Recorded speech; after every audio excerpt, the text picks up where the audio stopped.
Joachim Peiper fue la personificación del ideal guerrero ario de Adolf Hitler, un oficial disciplinado, carismático y letal al mando de las temidas divisiones Panzer.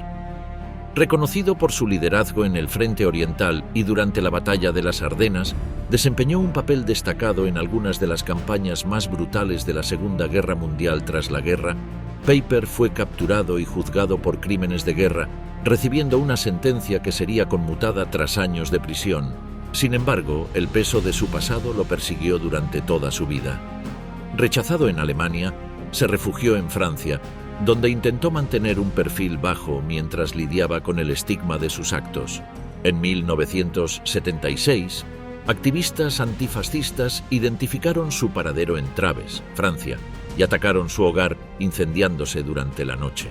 Peiper, leal a sus principios hasta el final, rechazó la posibilidad de regresar a una Alemania que lo había repudiado y eligió mantenerse en el exilio, enfrentando las consecuencias de su pasado. Joachim Peiper, el emblema de la Leibstandarte. La historia de Joachim Peiper se encuentra trazada por la bestialidad de sus actos y un final repleto tanto de revancha como de venganza.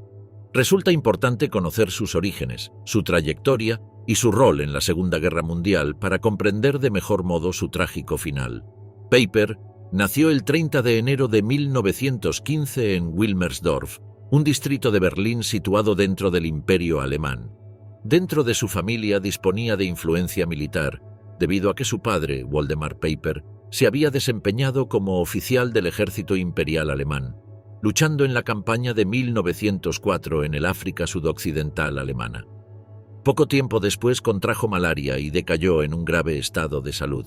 Sin embargo, en 1907 Woldemar reanudó sus actividades y se unió al ejército prusiano y más tarde a las Fuerzas Armadas durante la Primera Guerra Mundial. Mientras realizaba una importante excursión a la Turquía otomana, sufrió problemas cardíacos crónicos debido a una infección palúdica sufrida anteriormente. Durante el período de entreguerras, es decir, entre 1918 y 1939, Woldemar Peiper se unió a la compañía de soldados mercenarios dentro del Freikorps, una unidad paramilitar de voluntarios alemanes. Allí participó activamente en la represión de los levantamientos polacos de Silesia, que tuvieron lugar entre 1919 y 1921. Peiper padre comulgaba con los bulos antisemitas que referían a informes sensacionalistas, invenciones y falacias inventados para difamar a los judíos de Alemania y Europa en general. Joachim Peiper tuvo como modelo a un padre que comenzaba a alinearse con las ideas nacionalsocialistas. Es por eso que comenzó su propio camino y en 1926, a sus 11 años, se convirtió en Boy Scout y añoraba ser oficial militar. Cumplidos sus 18 años, se unió a las Juventudes Hitlerianas junto a su hermano Horst. En 1933, se ofreció como voluntario de la Schutzstaffel. Allí siguió las órdenes de Gustav Lombard, un comandante nazi de alto rango, conocido por su posterior eficiencia en el asesinato en masa de judíos de la Unión Soviética. El 23 de enero de 1934, Joachim Peiper fue ascendido a SS-Mann y un año después escaló a SS Strumann en los conocidos mítines de Nuremberg, también llamados Rally de Nuremberg, un conjunto de actos de celebración coordinados por el partido nazi. Allí, Heinrich Himmler, uno de los diseñadores del Holocausto y hombre allegado a Adolf Hitler, observó con buenos ojos la performance realizada por Peiper acerca del arianismo, el cual refiere al concepto de raza superior promovido por el nazismo. Nuestro protagonista fue incorporado por las SS en 1935 y posteriormente resultó enviado a un curso de liderazgo militar. Allí, las opiniones acerca de Peiper eran dispares. Por un lado, recibió críticas altamente favorables y aprobatorias del lado de los instructores de las SS. No obstante, los psicólogos militares percibieron un egocentrismo poco favorable, además de una actitud negativa y el intento de buscar impresionar al Reichsführer Himmler. En su informe, los psicólogos detallaron que Peiper tenía altas posibilidades de transformarse en un subordinado difícil, superior y arrogante. Lo que algunos podían ver como defectos, otros lo verían como virtudes. Entre los años 1935 y 1936, se formó como oficial militar en la escuela SS Junker, dirigida por Paul Hauser, pieza vital en la formación de líderes nazis. Allí, además de impartir prácticas militares, realizaban tareas de adoctrinamiento respecto a la cosmovisión nazi basada en el antisemitismo. Tras los acercamientos mencionados recientemente entre nuestro protagonista y Himmler, finalmente en 1938 comenzaron a trabajar juntos. Peiper fue tomado como su ayudante mientras era entrenado para convertirse en líder. Dentro del Estado Mayor Personal del Reichsführer SS, era supervisado por Karl Wolff, un alto oficial del nazismo. Peiper trabajó en la antesala de la oficina central de las SS. Debido a su desempeño, su obediencia y su eficiencia, pasó a ser el ayudante favorito de Himmler y el que lo acompañaba firmemente en cada acto oficial. Desde que comenzó la Segunda Guerra Mundial con la invasión de Polonia, el 1 de septiembre de 1939, Peiper tomó un rol crucial. Era oficial de enlace entre Himmler y Adolf Hitler. Más de 2 semanas después, acompañó a su jefe a la ejecución pública de 20 líderes sociales polacos que se hallaban acusados de liderar la resistencia partisana a la ocupación nazi. Peiper era uno de los encargados de transmitir el mensaje nazi. De hecho, enseñó los valores alemanes de aquel entonces a Ernst Schäfer, miembro científico de la Ahnenerbe, una organización pseudocientífica creada por Heinrich Himmler, la cual se dedicaba a promover las doctrinas raciales. Schäfer viajó al Tíbet y realizó una expedición por Asia en donde buscaba tanto sembrar como dar a conocer la cultura nazi. Peiper fue vital en su formación acerca de las acciones llevadas a cabo por las SS para cazar y matar la intelectualidad polaca, argumentando la responsabilidad exclusiva del mando a Adolf Hitler. Peiper estaba directamente implicado en las aniquilaciones de personas no consideradas como arias. El 13 de diciembre de 1939 en Owinska, pueblo de Polonia, observó detenidamente el asesinato en masa conocida como Acción T4, el cual consistió en colocar altas cantidades de gases venenosos en un hospital psiquiátrico cuyos pacientes padecían graves enfermedades mentales. Fue el mismo Peiper quien en los interrogatorios de posguerra realizados por el ejército de Estados Unidos admitió que la acción de gasear se llevó a cabo ante un círculo de invitados. Los locos fueron conducidos a una bóveda preparada, cuya puerta disponía de una ventana de plexiglás. Después de cerrar la puerta, se podía ver cómo, al principio, los locos seguían riendo y hablando entre ellos. Pero pronto se sentaban sobre la paja, obviamente bajo la influencia del gas. Muy pronto ya no se movieron. Durante el año 1940, Peiper fue el fiel ladero de Himmler en la gira de inspección por los campos de concentración de la Alemania nazi, visitando entre tantos los ubicados en Neuengamme, Sachsenhausen, Buchenwald y Flossenbürg. Allí no solo evaluaron el estado y funcionamiento de los campos, sino que analizaron tanto el confinamiento de las poblaciones judías como el funcionamiento de la eutanasia involuntaria de discapacitados y lisiados. En mayo de ese mismo año, Himmler y su ayudante siguieron de cerca a las Waffen-SS durante la Batalla de Francia. Allí Peiper fue designado como líder de pelotón en la unidad del regimiento motorizado de la Leibstandarte SS Adolf Hitler, formada especialmente para proteger al Führer. Tras una valiente intervención militar de su pelotón, en lo que fue la captura de una batería de artillería francesa, Peiper fue condecorado con la Cruz de Hierro de segunda clase y, por consiguiente, ascendido a capitán, también llamado como Hauptsturmführer. Solo un mes después recibió el mismo galardón, pero con categoría de primera clase. Tras el pago de una remuneración adicional, Peiper llegó a Alemania con un coche deportivo francés destinado a su uso personal. En noviembre, tras una visita oficial a la España dictatorial de Francisco Franco, Peiper fue ascendido a primer ayudante. En 1941 visitó el gueto de Lodz y en sus notas describió lo que para él se trataba de una imagen macabra. Vimos cómo la policía judía del gueto, que llevaba sombreros sin ala y estaba armada con palos de madera, nos hacía espacio considerablemente.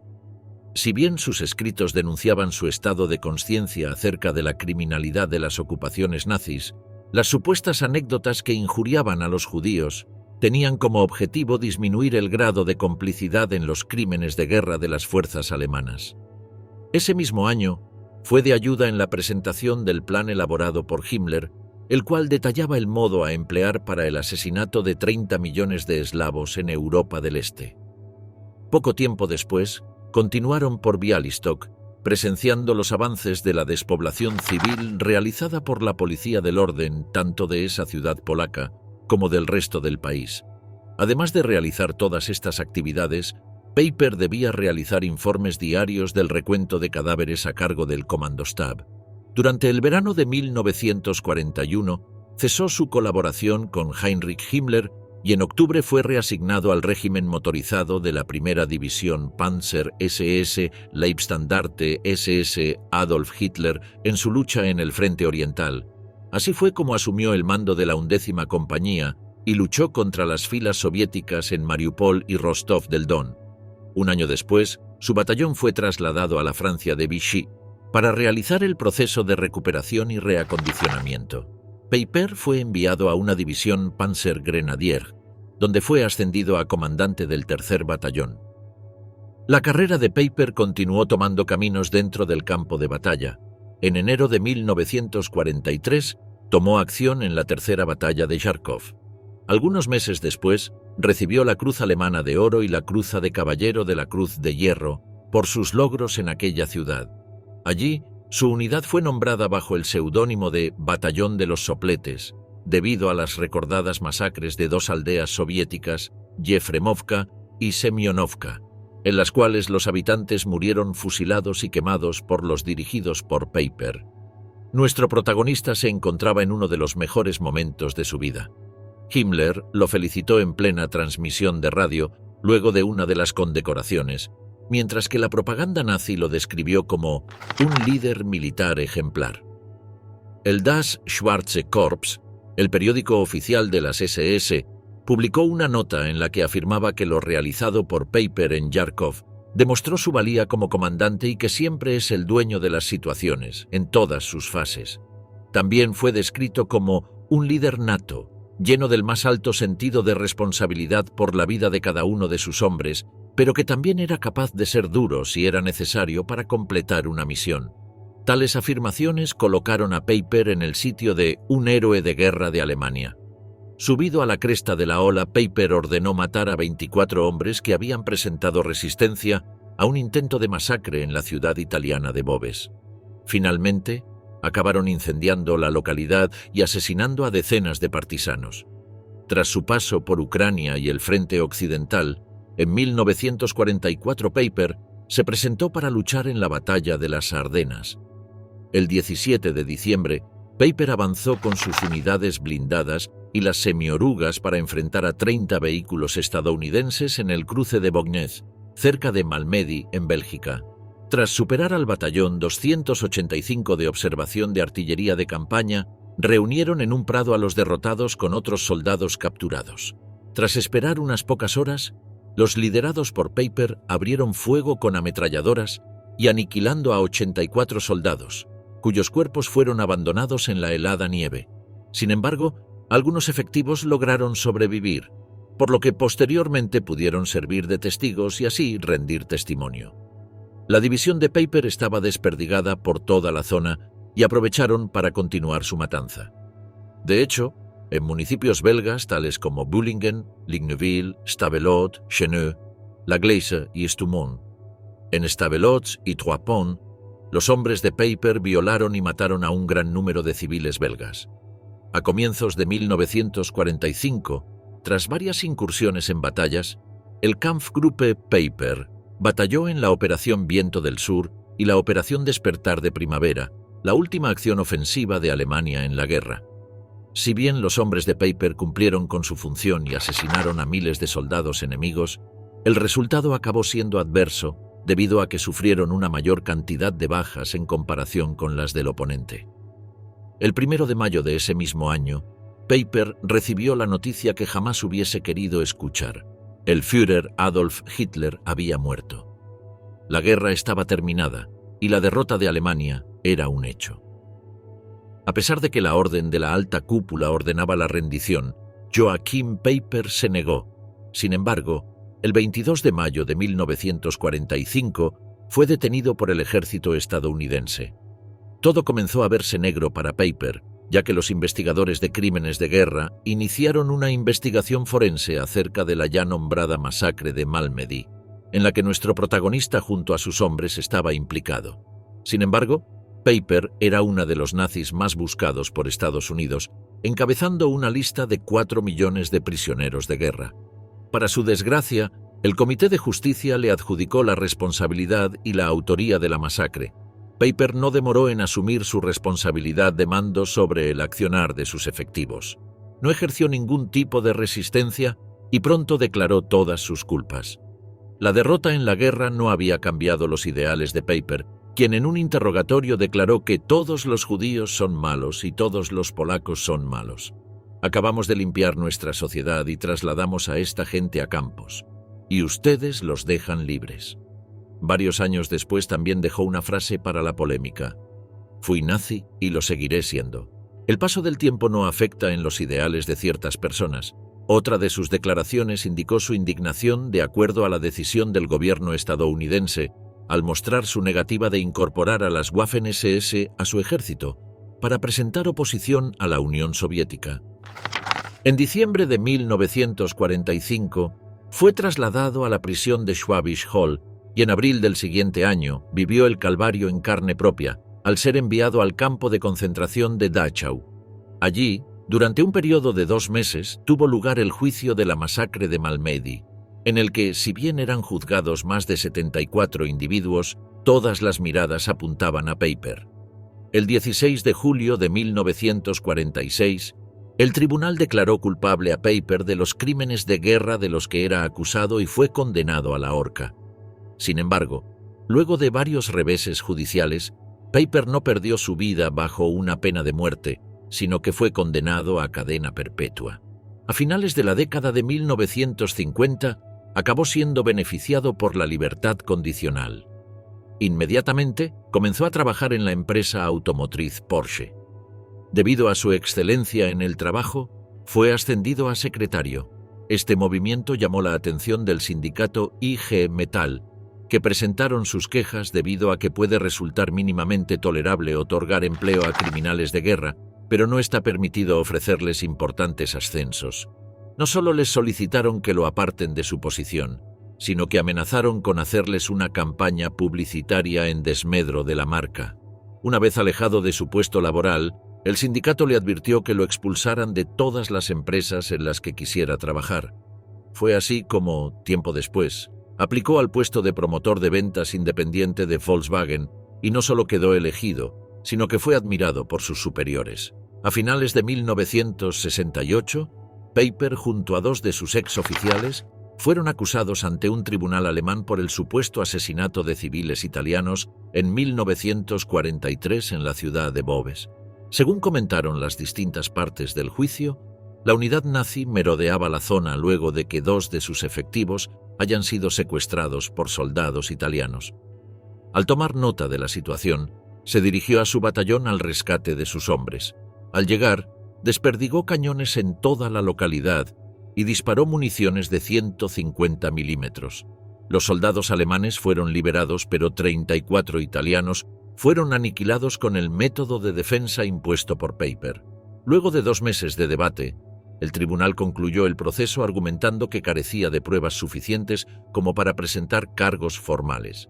En 1970, Peiper decidió mudarse junto a su esposa a Francia, un país que siempre apreció. A pesar de que su identidad fue rápidamente desconocida, recibió un permiso de residencia por 7 años. La pareja se ubicó en Traves, una pequeña ciudad cerca del río Saona con tan solo 280 habitantes. Allí creía que podía mantenerse a salvo, sin riesgos de ser hallados. De hecho, su vecino más cercano, el capitán de artillería de la Leibstandarte, Erwin Kettelhut, vivía ni más ni menos que a 250 metros. Sus hijos eran grandes y ya no formaban parte del mismo hogar. Heinrich Peiper se desempeñaba como abogado en Frankfurt. Elke, su hija, era profesora en Múnich y la hija menor, Silke, vivía en Hamburgo. Sin embargo, en junio de 1976, pronto a que acabara su permiso de residencia, Peiper fue detectado por sus vecinos. La ciudad estaba empapelada con panfletos que decían: «Pueblo de Traves, un criminal de guerra, SS Peiper, está entre nosotros». En el mismo texto, exigían su expulsión de Francia, país que sufrió en demasía los ataques desmedidos propulsados por la Alemania nazi. L'Humanité, el reconocido periódico francés de la época, publicó un artículo denunciando la estadía de Peiper y reclamando su exilio. Pocos días pasaron para que el resto de los periódicos locales e internacionales sumaran su voz en contra del oficial nazi. Las paredes de las calles y las carreteras fueron pintadas con cruces esvásticas, runas de las SS y el nombre Joachim Peiper. Nuestro protagonista se encontraba realmente molesto con lo sucedido, por lo que acudió a la policía francesa de la localidad de Vesoul, quienes aceptaron proporcionarle un guardia durante un día. Por su parte, la Embajada de Alemania Occidental en París no ofreció soluciones, sino que le aconsejó que abandonara el país. El 13 de julio, Peiper recibió cartas y llamadas telefónicas en las que amenazaban con quemar su casa y a sus perros. La esposa del oficial nazi huyó y ese mismo día, nuestro protagonista escribió cartas a distintos exmiembros de las SS para conseguir ayuda. En los escritos aseguraba no tener miedo, ya que las amenazas aparentaban ser de personas poco valientes, pero de todos modos disponía de un revólver Colt 38 y un rifle 22, en caso de necesitar autodefensa.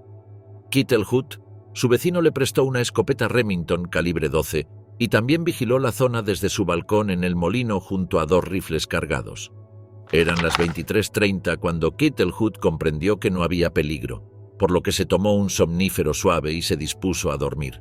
Poco más de una hora después, el sonido de la sirena del pueblo lo separó de su descanso. Cuando salió al balcón, se asombró al ver que la casa de Peiper ardía en llamas. Los bomberos locales se acercaron al domicilio a primera hora del 14 de julio, pero descubrieron que la bomba no funcionaba. Si bien la policía los interrogó uno por uno, luego descubrieron que realmente funcionaba defectuosamente y que no existían rastros de sabotaje. Tras largas horas de trabajo y con el fuego extinguido, los comisarios descubrieron dentro del estudio un cuerpo con graves heridas de quemadura. Quedaron absolutamente sorprendidos, ya que, debido al intenso calor que generó el fuego, el cuerpo se había encogido hasta una longitud de 60 centímetros, lo que lo convertía en un objeto difícilmente reconocido como el de un ser humano. Kittelhut observó su cuerpo y su estado de sorpresa fue realmente preocupante. «Es él, pero está miniaturizado», confesó. Bajo su cuerpo, la policía halló un rifle calibre 22 y un revólver Colt calibre 38 con 5 cartuchos gastados en el tambor. En la terraza divisaron 3 cartuchos de escopeta usados junto a la Remington calibre 12 abierta, vacía y con un descomunal olor a pólvora. Al visitar el jardín, descubrieron huellas de disparos cerca de un roble. Los 2 perros de Peiper acabaron heridos y había 4 balas de 6,35 milímetros en la perrera, la cual estaba pintada con sangre. 2 expertos en incendios provocados determinaron que el fuego se había iniciado en la parte trasera y que se había propagado rápidamente debido a los suelos y techos de madera. También cayeron en la cuenta de que la alambrada que separaba el jardín del prado había sido cortada con un cortaalambres. Sin embargo, no encontraron pruebas de que Peiper haya sido asesinado de manera directa, con balas o golpizas. Según la reconstrucción del relato a cargo de los especialistas, Peiper disparó su escopeta para alejar a sus atacantes y luego regresó a la casa para salvar documentos personales importantes y prendas de vestir de su esposa. Luego de arrojar estas pertenencias por la ventana del dormitorio y por la puerta del estudio, continuó con su defensa, pero finalmente el humo proporcionado por el fuego lo venció y acabó muriendo. La mujer de Peiper solicitó que su marido fuera enterrado en Alemania, pero anteriormente debían realizar una autopsia.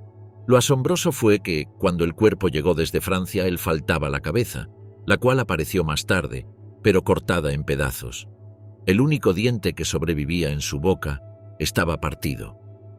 El 14 de julio de 1976, es decir, un día después de la muerte de Peiper, Un comunicado de un grupo desconocido autodenominado Los Vengadores publicó en el periódico Times de Londres: «Los Vengadores matan a un coronel de las SS en Francia». 3 días después, otro importante periódico británico informó: «Este fin de semana, coches llenos de turistas se reunieron en el pequeño pueblo de Traves para echar un vistazo a la casa quemada de Joachim Peiper, el ex coronel de las SS que quizá no esté muerto». Al día de hoy, los misterios acerca de su muerte siguen vigentes y nadie pudo comprobar a ciencia cierta que Joachim Peiper haya sido la persona encontrada en el incendio de Traves. Werner Wolf. La historia de Joachim Peiper estaría incompleta si no habláramos de su mano derecha, el hombre que lo acompañaba en cada una de las batallas y acontecimientos importantes. Estamos hablando de Werner Wolf, quien nació el 28 de noviembre de 1922 en Memel, dentro de Prusia Oriental. En 1940, con tan solo 18 años, se unió a las Fuerzas Armadas de Alemania e inmediatamente ingresó a la división Panzer. Rápidamente ascendió a las primeras filas y se ganó la confianza de sus superiores. Era dueño de una valentía descomunal y una intachable personalidad, lo que lo hacía verse como un líder consolidado a pesar de su corta edad. Además de sus virtudes ofensivas, se destacó notablemente en la destrucción de morteros, ametralladoras y rifles que amenazaban a sus compañeros. Era dueño de una capacidad asombrosa para neutralizar amenazas críticas y colaborar en pos de la victoria. En febrero de 1943 participó de la tercera batalla de Yarkov, en donde se lució con el manejo de un cañón autopropulsado. Rápidamente destruyó 11 cañones enemigos, lo que le valió la condecoración de Cruz de Caballero. También es recordado el momento en el que con su cañón destruyó 2 tanques T-34. Sus superiores, incluido Joachim Peiper, estaban asombrados con sus acciones, no así con su potencial, ya que conocían sus habilidades. Wolf se lució en la batalla de Proyorovka, en julio de 1943. Allí, durante un ataque de los soviéticos, lideró la defensa y se encargó de reorganizar a sus hombres en pleno fuego enemigo. Mientras tanto, destruyó un tanque T-34 y aniquiló al comandante enemigo en un enfrentamiento cuerpo a cuerpo. Algunos meses después, recibió un disparo en el muslo en pleno combate. Tras analizar el estado de la herida, los médicos determinaron que no tenían otra opción que la de amputar su pierna. Wolf entró en un estado de shock y de ira, los cuales lo habían sacado de su eje. Al llegar la orden médica para la operación, Wolf sacó su pistola y amenazó a los médicos. A los gritos, advirtió que él no estaba dispuesto a perder su pierna. En medio de su enojo, no tuvo mayores reparos en ejecutar un disparo en dirección al suelo. Los médicos comprendieron la advertencia, soltaron el bisturí y lo dejaron ir. Finalmente, Wolf realizó una recuperación exitosa de su lesión. Otro hecho sobresaliente en la vida de Wolf tuvo lugar en la batalla de Kursk. Allí ofreció una feroz resistencia ante el ejército soviético. Cuando parecía que un ataque enemigo amenazaba con doblegarlo, junto a su equipo realizó acciones con su arma que lo llevaron de vuelta a la pelea. Allí desplegó estratégicamente equipos antitanque de combate cercano y gracias a su rápida reacción evitó el caos, además de colaborar para que sus compañeros retomen sus actividades luego de varios días de sobresaltos. De hecho, descubrió que sus armas autopropulsadas se encontraban en llamas, a punto de explotar. Para sorpresa de algunos, logró salvarlas y conservarlas en estado intacto. Toda la división se maravilló al oír que destruyó un tanque T-34 en combate cercano. Cuando el comandante salió de la maquinaria bélica, Wolf tomó una daga y acabó con su vida. Tras acabar la batalla, fue enviado a Italia junto a su división. En abril de 1944, con solo 21 años, se unió nuevamente a Joachim Peiper y asumió el mando de la 7ª compañía del regimiento Panzer SS en la ciudad de Gante, Bélgica. Luego fueron llamados a defender al Tercer Reich en Normandía. El alto rango alemán destacó su intervención en la defensa de Tilly, destacándolo como un ejemplo de excelencia militar. En 1944, en Bélgica, contrajo matrimonio con Helga. Poco tiempo después, regresó al regimiento Panzer para comandar una compañía militar. En marzo de 1945 formó parte de la operación ofensiva final, conocida como Despertar de Primavera. Allí, su nación buscaba proteger los últimos yacimientos de petróleo en el área del lago Balatón. Tras intensos combates y soportando la embestida enemiga, Wolf vio como su tanque era fuertemente dañado y pocos segundos después sintió una grave herida en la cabeza que lo dejó desvanecido. El 19 de marzo de 1945 fue trasladado a un hospital y ese mismo día falleció, 9 meses después de casarse y 2 meses antes de que acabe la Segunda Guerra Mundial. Es así como hemos llegado al final del video. Este fue el destino de Joachim Peiper y Werner Wolf en la Segunda Guerra Mundial. Escríbenos en la bandeja de comentarios para saber cuál es el dato sobre Peiper o Wolf que más te ha sorprendido. No olvides suscribirte para enterarte de todo el contenido de nuestro canal. Hasta la próxima.